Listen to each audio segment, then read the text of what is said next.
Começa agora o Rede TV News, com Boris Casoy e Amanda Klein. Boa noite. Olá, boa noite. Pesquisa CNT-MDA mostra Jair Bolsonaro, do PSL, com 57% dos votos válidos. Fernando Haddad, do PT, aparece com 43%. E você vai ver também. Polícia Federal prende professor que abusava de crianças em São Paulo e divulgava os vídeos na internet. Mulher é vítima de racismo dentro de avião. Vídeo com as ofensas viraliza nas redes sociais.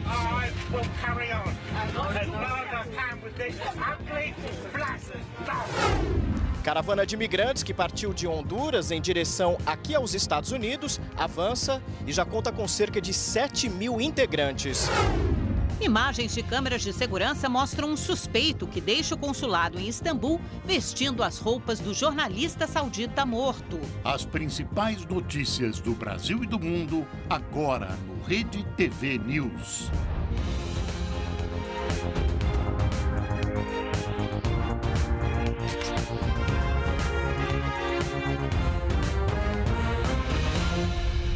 Há 6 dias do segundo turno, nova pesquisa BTG Pactual, FSB, divulgada hoje, mostra Jair Bolsonaro com grande folga na liderança.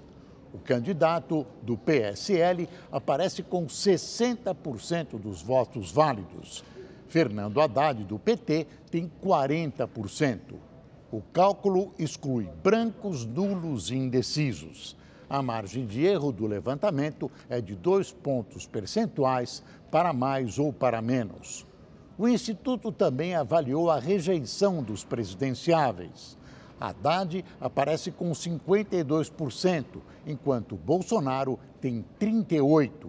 A pesquisa foi realizada no sábado e no domingo e entrevistou 2.000 pessoas por telefone.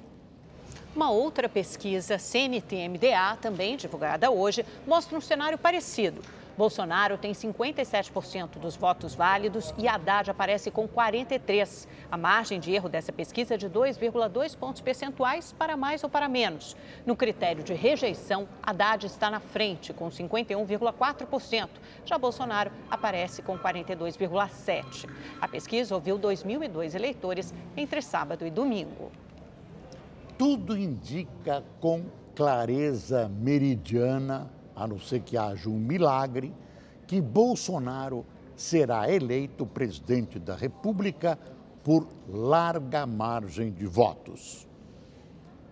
O Instituto Paraná de Pesquisas divulgou novos números de disputa pelo governo de São Paulo. O candidato do PSDB, João Dória, tem 54,1% dos votos válidos. Márcio França, do PSB, 45,9%. A margem de erro é de 2 pontos percentuais. O levantamento mediu também a rejeição dos candidatos. França tem 40% e Dória 38,9%.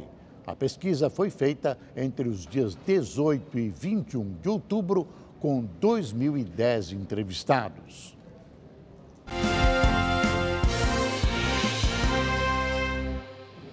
O candidato à presidência da República pelo PT, Fernando Haddad, fez campanha hoje em São Paulo. Fernando Haddad se encontrou com catadores de uma cooperativa na zona oeste da capital paulista.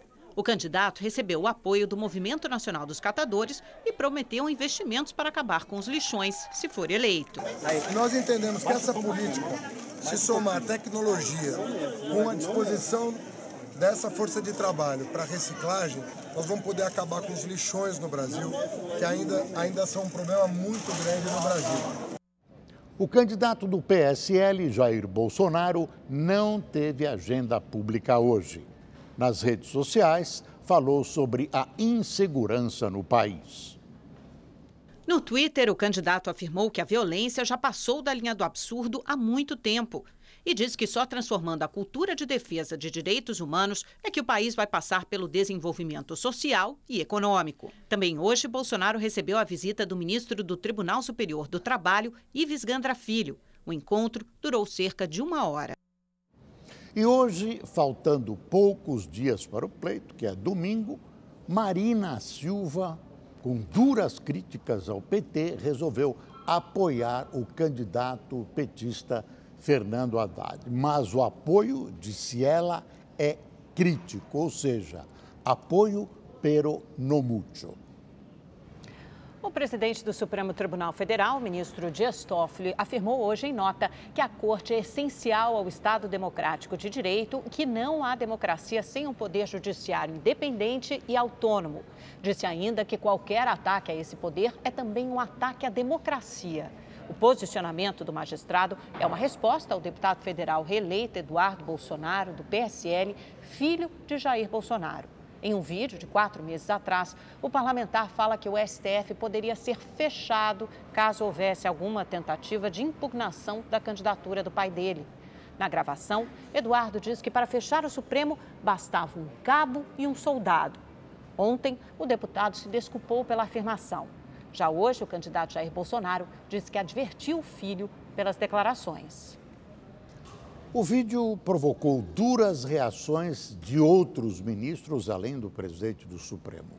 Realmente, as palavras do deputado Eduardo Bolsonaro são muito graves e ganham maior dimensão porque ele é filho do candidato Jair Bolsonaro, que, aliás, condenou as afirmações do deputado seu filho. O clima emocional a uma semana da eleição é pesado, pesadíssimo, quase de desespero do PT. Nesse quadro, tenta-se focar a reação ao que o deputado falou ao próprio candidato Jair Bolsonaro, como se ele, Bolsonaro, tivesse sido o autor do ataque. Este momento pede reflexão e muita cabeça fria. A Justiça Eleitoral deve aumentar a quantidade de pessoas que vão trabalhar no segundo turno da eleição para evitar filas e dificuldades do registro dos votos. Mas as autoridades ainda não têm meios efetivos de combate às fake news. A presidente do Tribunal Superior Eleitoral, ministra Rosa Weber, se reuniu com presidentes dos tribunais regionais eleitorais. Ficou decidido que haverá aumento do número de servidores que vão trabalhar nas sessões eleitorais e o reforço de orientações para evitar erros na hora de votar. Nós estamos aumentando o número de pessoas que irão trabalhar no dia da eleição, na mesa receptora, com cartazes, explicando como que o eleitor deve votar, para ele que ele não tenha nenhuma dúvida no momento que ele apertar uma das teclas da urna. Durante a tarde, o Conselho Consultivo sobre Internet e Eleições se reuniu com representantes de redes sociais e agência de checagens para falar sobre ferramentas de combate à fake news. O Facebook, por exemplo, de janeiro a março, excluiu 7 milhões de contas falsas por dia no mundo inteiro. Na última semana, o WhatsApp informou ter banido centenas de milhares de usuários brasileiros que enviavam spams. Apesar das redes sociais adotarem os próprios mecanismos de combate às notícias falsas, elas se tornaram o principal desafio dessa eleição. Ministros do TSE já admitem que não sabem mais o que fazer para evitar que as fake news interfiram no processo eleitoral. E a presidente da Corte, ministra Rosa Weber, sofre pressão de todos os lados para tomar providências. No domingo, quando se esperava que fossem anunciadas novas medidas, a presidente do TSE apenas repetiu os esforços que o tribunal já vinha fazendo. A Justiça Eleitoral não combate boatos com boatos. Há um tempo para a resposta responsável. Já o ministro da Segurança Pública, Raul Jungmann, garantiu que quem cometer crime pela internet será punido. Fiquem sabendo que não existe anonimato na internet e que a Polícia Federal tem tecnologia, recursos humanos e capacidade de chegar a qualquer deles, aqui no Brasil e em qualquer lugar no mundo. No WhatsApp é meio difícil, né, ministro? Quase impossível, se não impossível. Notícias falsas sempre houve em política, mas agora elas estão com seu volume consideravelmente ampliado pelas redes sociais. Há quem afirme que esse tipo de artimanha, as fake news, pouco ou nada influi no resultado de uma eleição. No entanto, são um fator de perturbação do processo eleitoral que precisa ser combatido. E, para isso, será preciso desenvolver uma nova tecnologia de identificação dos autores desse verdadeiro lixo. Hora de conversar com o nosso comentarista de política, Reinaldo Azevedo. Aliás, autor de belíssimo artigo ontem na Folha de São Paulo. Reinaldo, vamos continuar no tema então. Por que você diz que o bolsonarismo exibe sinais opostos e combinados em relação à democracia? Boa noite, Amanda. Boa noite, Boris. Porque há uma tática óbvia de morde e assopra em relação ao processo democrático. E eu espero, né, que quando o Bolsonaro ganhar, e ele vai ganhar, depois sobre só o assopro, sem mordidas na democracia. Vamos lá. A fala do Eduardo Bolsonaro é muito grave, é gravíssima. A única coisa que tem ali ligeiramente a favor dela é que foi de 9 de julho, quando ainda não se tinha a perspectiva clara da vitória.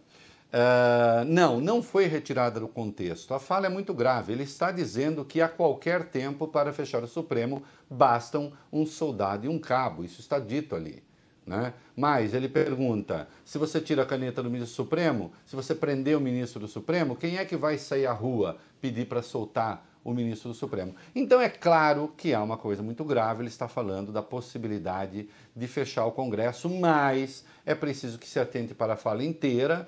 A minha especialidade original é texto, e eu presto atenção ao texto que as pessoas dizem e escrevem, né? Ele diz ali, pois é, a gente discute lá onde? Fica claro que no ambiente de campanha esse tema já foi discutido, então é muito sério. Muito bem, o Jair Bolsonaro, sim, ele disse isso é coisa de psiquiatra, quem fala em fechar o Congresso. O Eduardo Bolsonaro pediu desculpas, ok. Lembro, não é coisa de psiquiatra. Psiquiatra não serve para essas coisas. Psiquiatra trata ali de desconfortos na área cognitiva, na área psicológica. Isso é outra coisa, isso é falta de livro. Isso é falta de cultura democrática. Não é com médico que se resolve, é com pensamento. Né? É admitir a existência da democracia. De fato, não foi o Bolsonaro que disse, mas faz um mês, pouquinho menos, numa entrevista, o Bolsonaro colocou em dúvida a investigação da Polícia Federal sobre o ataque que ele sofreu, ou não colocou, dizendo que a polícia de Minas Gerais, de Juiz de Fora, tinha outras evidências e que teria havido manipulação na investigação da Polícia Federal. Então há uma tática de colocar as instituições o tempo todo sob dúvida.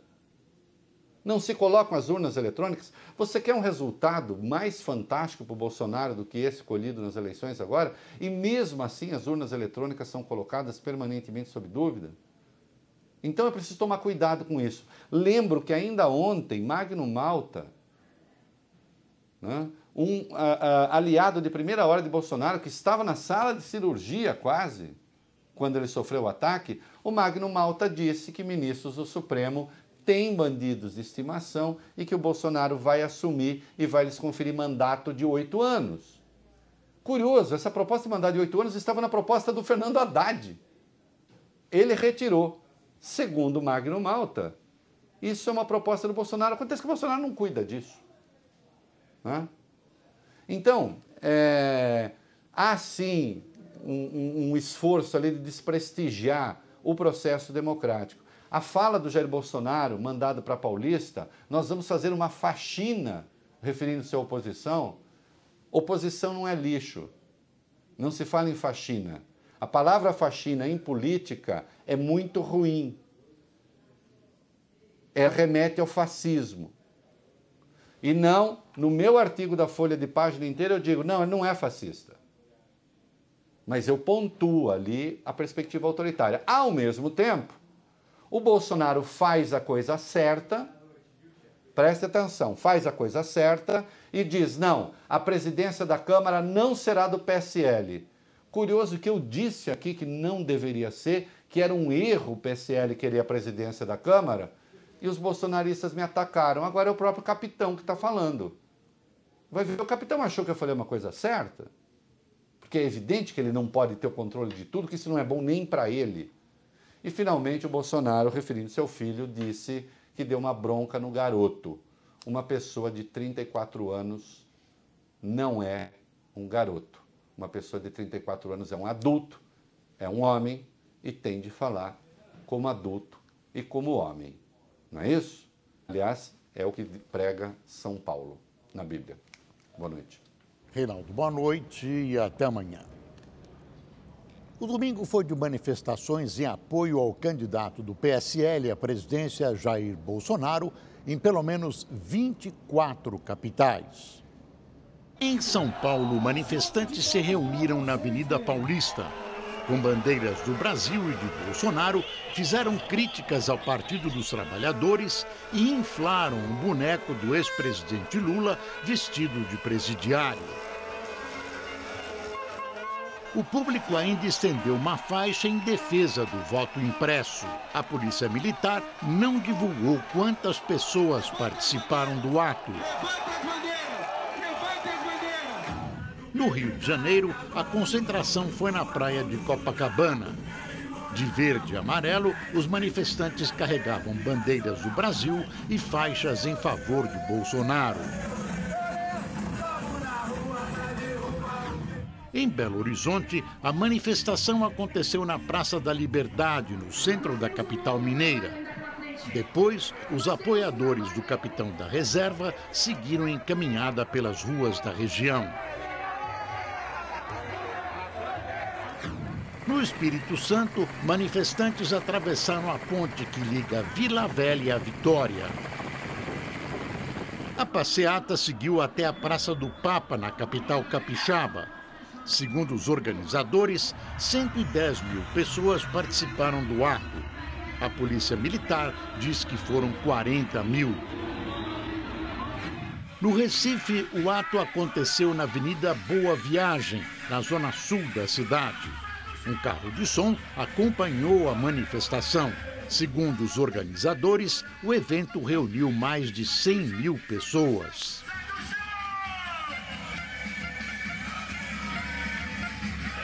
Em Brasília, manifestantes se concentraram perto da Biblioteca Nacional e desceram a esplanada dos ministérios.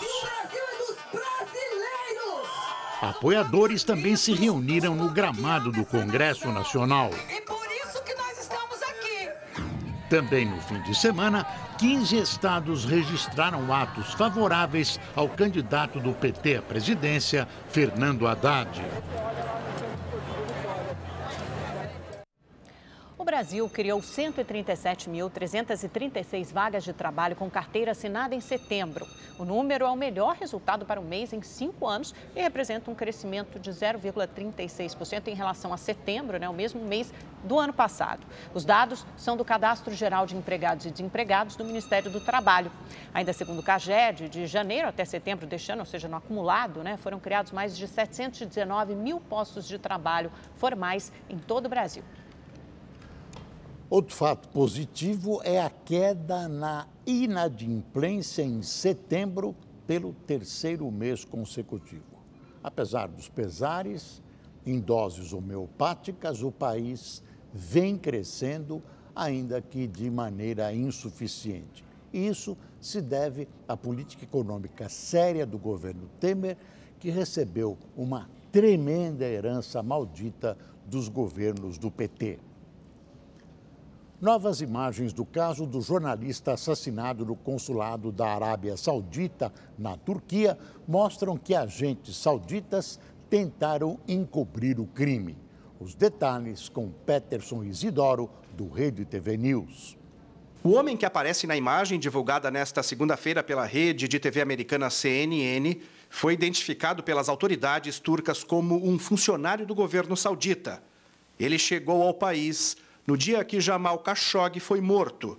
Parecido fisicamente com o jornalista, o agente vestia as roupas do próprio Khashoggi ao deixar o consulado em Istambul. A Arábia Saudita confirmou a morte do jornalista na semana passada, depois de sofrer pressão internacional, inclusive dos Estados Unidos, um aliado histórico. Disse que Jamal Khashoggi morreu durante uma briga com os agentes do governo numa sala do consulado.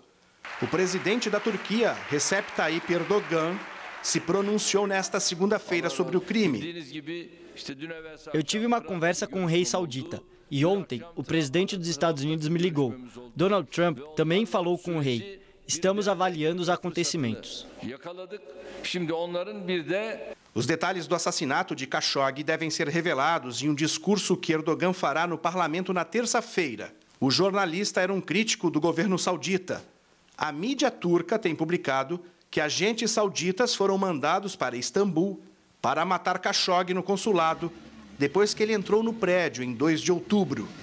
Fontes dizem que o jornalista teve os dedos cortados e o corpo esquartejado.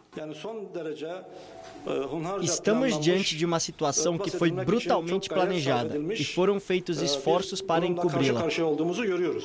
O presidente dos Estados Unidos, Donald Trump, disse estar decepcionado e acusou a Arábia Saudita de mentir sobre a morte do articulista do Washington Post. Aqui na Europa, a morte de Khashoggi, que tinha 59 anos, está causando bastante indignação. Nesta segunda-feira, os governos da Alemanha, da França e do Reino Unido divulgaram uma nota conjunta cobrando urgência nas explicações sobre o caso. Em pronunciamento nesta segunda-feira, a porta-voz da Comissão Europeia para Assuntos de Política de Segurança disse que os países membros do bloco estão monitorando a investigação. Temos que fazer consultas sobre o provável impacto que este caso terá sobre nossas relações. É o que posso dizer agora. Peterson Isidoro, de Portugal, para o Rede TV News. Uma companhia aérea da Irlanda vem recebendo críticas por não ter retirado de um voo um homem que hostilizou, fez declarações extremamente preconceituosas contra uma mulher negra. As imagens gravadas por outro passageiro mostram o agressor sentado ao lado da janela. Ele dispara ofensas contra uma senhora de 77 anos que está sentada na mesma fileira.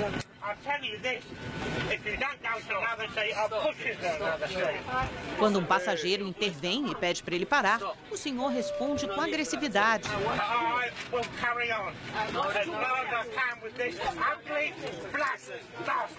Outras pessoas pedem que o homem seja retirado do voo, mas isso não acontece. O comissário que aparece no vídeo apenas pergunta se a senhora quer mudar de lugar e pede para o agressor se acalmar. A filha da mulher, que também aparece respondendo o homem no vídeo, disse que tudo começou porque a mãe tem problemas de saúde e demorou para se levantar da poltrona para que o homem passasse. O caso aconteceu na sexta-feira em um voo da Ryanair que saiu de Barcelona para Londres. Criticada por não ter retirado o homem do avião, a companhia informou depois que não tolera comportamentos como esse e que notificou a polícia britânica sobre o caso. Essas manifestações racistas só podem ser reduzidas usando-se o poder de polícia dos países, ou seja, a força, e não deixar, por menos, condenando essa gente à prisão. A caravana de migrantes que partiu de Honduras conseguiu entrar no México e está a caminho dos Estados Unidos. Mas o presidente americano, Donald Trump, ameaçou cortar a ajuda a países da América Central. Veja os detalhes com o correspondente em Los Angeles, Fábio Borges. O governo mexicano tem que conter o avanço dos migrantes. A ponte que liga a Guatemala e o México foi fechada no final de semana. Somente cerca de 700 pessoas entraram legalmente no país. Parte do restante do grupo, no entanto, não recuou e atravessou o rio a nado e em barcos improvisados. A caravana teve início com cerca de 2.000 integrantes. O grupo partiu da cidade hondurenha de San Pedro Sula 10 dias atrás. À medida que avançou, ganhou integrantes da Guatemala, El Salvador e México. Já são cerca de 7.000 pessoas que alegam terem deixado seus países por conta da pobreza e violência. Javier Antônio enfrenta a caminhada com a filha. Ela tem apenas 5 meses. Para dar um futuro melhor para minha filha, colocá-la na escola e levá-la adiante. Mas o grupo não deve conseguir entrar nos Estados Unidos. Donald Trump prometeu enviar tropas militares para proteger a fronteira. O presidente americano também criticou os governos da Guatemala, Honduras e El Salvador por não terem impedido que os imigrantes deixassem seus países para tentar entrar aqui nos Estados Unidos. Donald Trump afirmou que vai cortar ou reduzir a ajuda financeira fornecida aos 3 países. A caravana ainda tem pela frente uma jornada de quase 3.000 quilômetros. No caminho, muitos recebem ajuda como comida, água, medicamentos e abrigo. Há também voluntários que oferecem caronas. Hoje é para eles, amanhã é para nós. O mundo dá voltas e não sabemos o que pode acontecer. Por isso, devemos ajudá-los.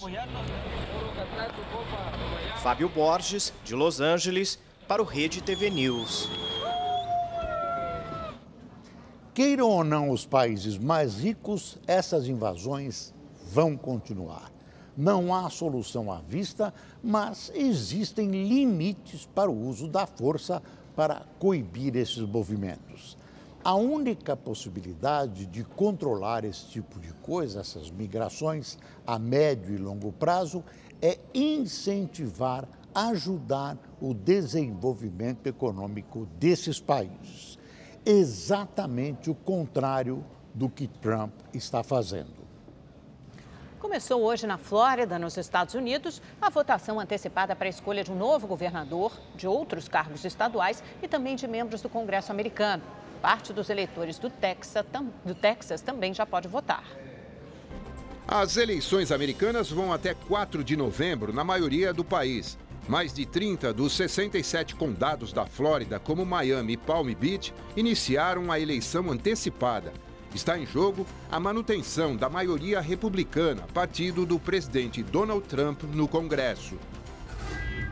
No Vaticano, o Papa Francisco recebeu hoje o novo presidente da Colômbia, Iván Duque, que se elegeu com um discurso crítico ao acordo de paz com as Farc. O pontífice pediu que o líder colombiano una o país e supere desavenças com os ex-guerrilheiros. O pedido foi feito durante uma audiência de meia hora na biblioteca privada do Palácio Apostólico.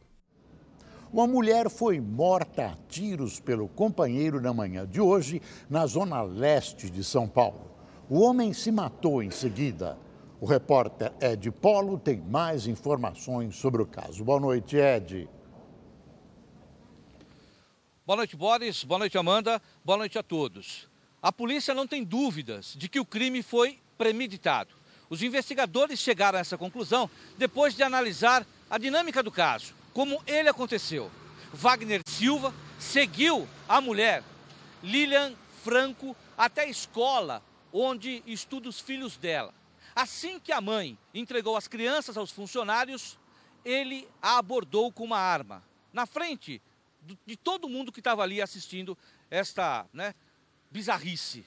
Depois, ele a colocou dentro do carro e foram para a casa dele, na rua Pinheiro Francisco, no bairro de Água Fria, na zona leste de São Paulo. Segundo informações, Boris, ele iria mantê-la em cárcere privado até ela reatar o namoro. Como ela conseguiu fugir, ele então fez vários disparos contra a vítima. Câmeras do circuito interno da rua, circuito de segurança, flagraram esse momento. Os tiros atingiram os carros que estavam em frente. Ela foi pedir socorro para os moradores em frente. Ele seguiu a moça e deu um tiro na cabeça dela e depois se matou, na frente dos moradores. Uma realidade cada vez que está chamando a atenção das autoridades. Segundo o Fórum Nacional de Segurança Pública, 360 mulheres são assassinadas por mês, 12 por dia, 2 a cada hora. Aqui em São Paulo, de janeiro a agosto, o feminicídio foi responsável por 84 mortes de mulheres. Essas mortes causadas por companheiros ou ex-companheiros. O crime é considerado como hediondo e a pena varia de 15 a 30 anos de prisão. Ed Polo, de São Paulo, para o Rede TV News. A Justiça de Minas Gerais decretou a prisão preventiva dos policiais de São Paulo envolvidos no tiroteio que matou um agente civil mineiro em Juiz de Fora. Eles faziam a escolta de um empresário que tentava trocar dólares por reais de forma clandestina. Este vídeo mostra a movimentação no estacionamento do hospital onde aconteceu a troca de tiros. Segundo as investigações, Jerônimo da Silva Leal Júnior, que aparece nas imagens, era o responsável pela escolta dos dólares.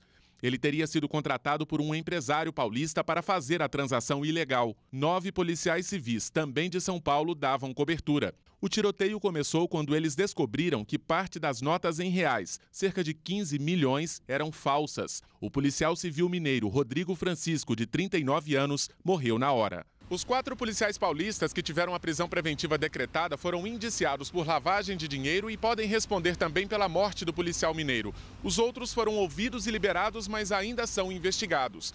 Entre os policiais civis aqui de Minas Gerais, 3 foram autuados por prevaricação, por terem conhecimento da ação ilegal e não tomarem providências. Nós também tivemos a apreensão de dinheiro falso, uma quantidade considerável de dinheiro falso, celulares, armas de fogo, bastante munições. Segundo as investigações, o empresário que estava com os dólares seria Flávio de Souza Guimarães, que conseguiu fugir. O homem apontado como dono do dinheiro falso é Antônio Vilela, de 66 anos. Ele levou um tiro no pé, mas já recebeu alta e foi levado para o Centro de Detenção Provisória de Juiz de Fora. Já os policiais paulistas foram encaminhados para a penitenciária Nelson Hungria, na região metropolitana de Belo Horizonte. O homem responsável pela escolta dos dólares, que também foi baleado, segue internado em estado grave. Ele é suspeito de ter feito o disparo que matou Rodrigo Francisco.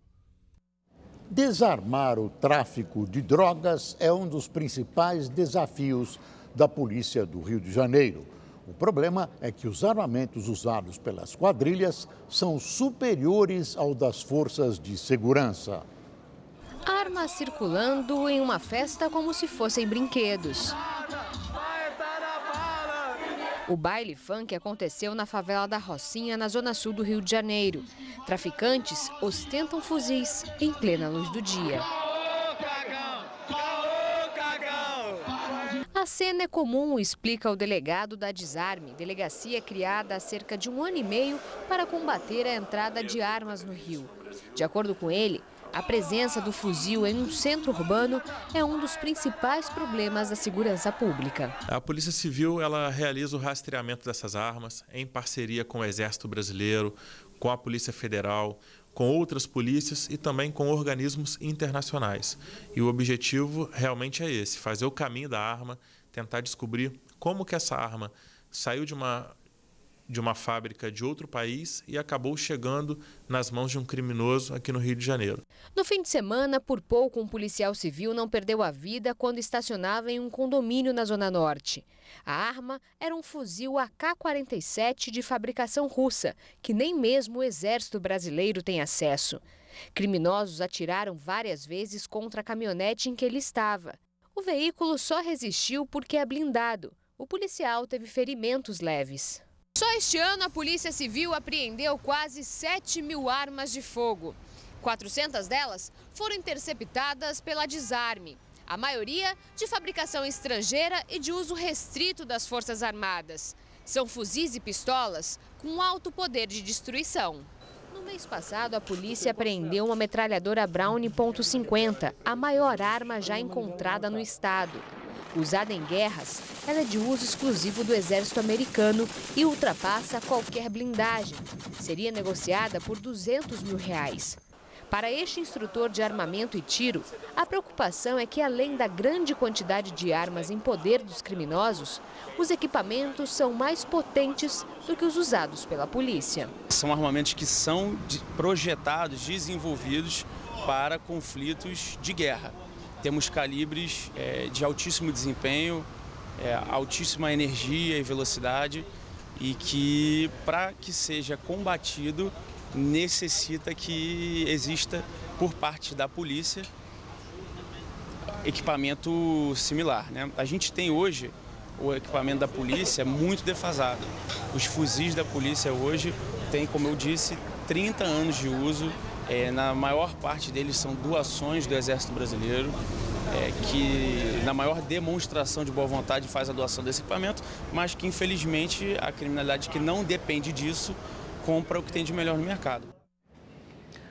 Um homem morreu e outro ficou ferido durante um tiroteio em frente a uma pizzaria em Osasco, na Grande São Paulo. Imagens das câmeras de segurança mostram quando um carro preto se aproxima. Vários disparos são efetuados em direção à vítima. Assustados, os entregadores de pizza correm. 2 policiais que estavam no local revidam. Os suspeitos fogem. O carro foi abandonado nas proximidades. Até agora, ninguém foi preso. Na zona norte de São Paulo, um policial reformado foi baleado na calçada enquanto conversava com um amigo. 2 homens se aproximaram de moto. O garupa chega atirando. O PN reage e também atira na direção dos suspeitos. O agente foi atingido na perna e está fora de perigo.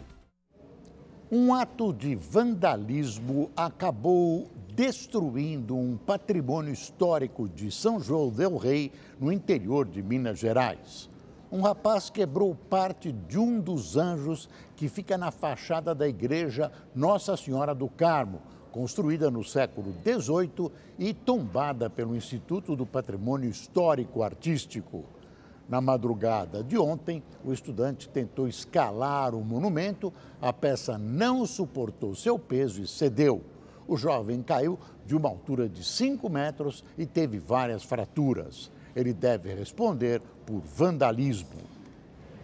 A Polícia Federal prendeu um professor que abusava de crianças em São Paulo e divulgava vídeos de pornografia infantil na internet. Pelo menos 7 crianças foram vítimas do homem, que está preso preventivamente. O professor abusava e gravava as agressões. As vítimas eram crianças entre 5 e 10 anos, de ambos os sexos, sendo que a maior parte com algum tipo de deficiência mental, como síndrome de Down ou autismo. Tinham imagens dele abusando, era ele mesmo que cometia os abusos, mas ele tomava o cuidado para que ele não aparecesse. Os vídeos de pornografia infantil eram compartilhados na Deep Web, a parte não indexada da internet, oculta ao grande público. Todo o material usado para as gravações foi apreendido na casa do investigado. As crianças que sofriam abuso e apareciam nos vídeos eram alunas do suspeito. Os investigadores identificaram 7 delas e seguem com a análise do material apreendido para descobrir se há mais vítimas. Segundo a polícia, o professor confessou a autoria dos vídeos e vai responder pelos crimes de publicação de imagens de pornografia infantil e estupro de vulnerável. Ainda segundo os investigadores, o suspeito dava aulas particulares em casa e já tinha abusado de uma prima há 10 anos. Ele atuava sozinho, não contava com cooperação de ninguém, ele mantinha contato com outras pessoas que também compartilhavam esse tipo de material, recebiam, né, e eventualmente poderiam produzir também.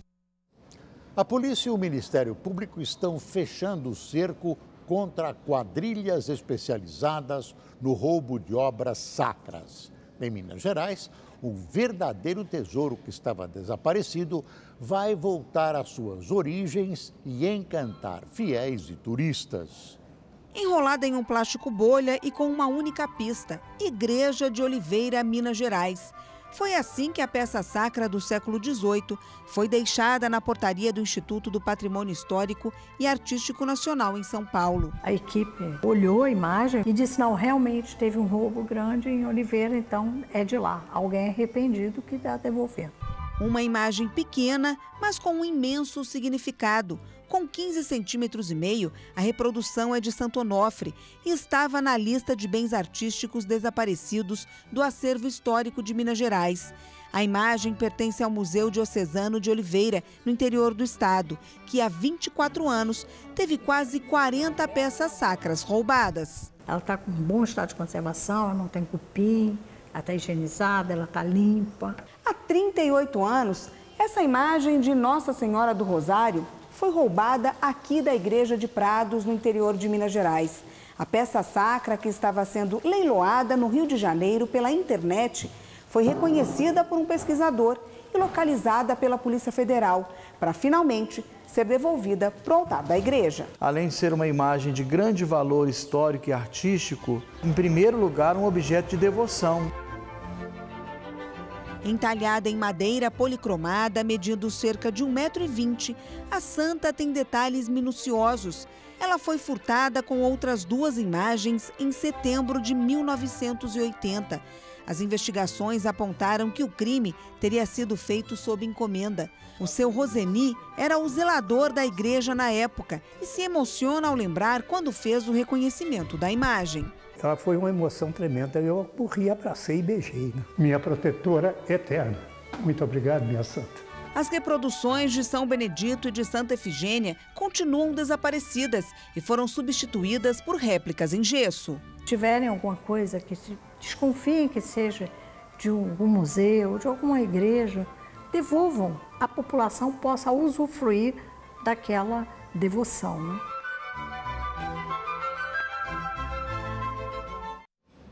Agora o esporte no Rede TV News. Olha, o Brasileirão está dando o que falar. O Corinthians continua ameaçado pelo rebaixamento. O São Paulo estacionou no campeonato e o Palmeiras deu mais um passo rumo ao título num jogo bem polêmico no Pacaembu. O repórter Fernando Fontana conta pra gente. Legal, amigos do Rede TV News, essa rodada do Brasileirão literalmente deu o que falar. Time de ressaca venceu, o técnico Aguirre do São Paulo foi muito criticado, a alegria de corintiano durou pouco e os palmeirenses estão acusando a arbitragem de favorecer o Flamengo. Tudo por causa dos cartões amarelos. O árbitro deu para os 3 jogadores pendurados, Bruno Henrique, Mike e Lucas Lima, que ficam fora do jogo contra o Flamengo. Estranho. Do jeito que foi, tá muito estranho. Parece até que tinha uma lista pronta. Essa é a conversa dele, ele querer fazer mídia, né? Eu acho que isso aí não tem nada a ver, não. O Daverson também tá fora, porque foi expulso ao quase arrancar a cabeça do adversário. Ah, ramelou, mano, deixou nós com a menos um tempo inteiro. Parece que faltou um chip nele, né? Uma coisa assim, né? Só que teve mais polêmica. Nesse escanteio, o Edinho colocou a mão na bola. O árbitro não viu e marcou outro escanteio. Depois de um tempão, o dono do apito voltou atrás e marcou pênalti. Aí o Lisca ficou doido. Mas ele é um fenômeno, não precisa nem mais ter VAR no futebol brasileiro. Você viu como foi? Não pode acontecer isso aí, né, mano? Pior é que, por reclamação, o técnico do Ceará foi expulso e ficou mais doido ainda. Saiu fazendo sinal de que o jogo foi roubado. Eu fui expulso pelo Paulo Turra e pelo Filipão, cara. Ah, o Lisca é meio doidão, né? Tudo errado. Tinha um professor meu que falava assim, ó, suicidaram ele.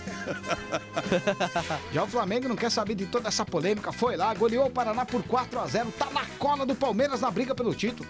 Uns certos tempos sim, uns certos tempos não, né, irmão? E o Corinthians, hein, empatou com o Vitória e já está a 5 jogos sem vencer, brincadeira? O Corinthians não tem time, né? O problema lá do Corinthians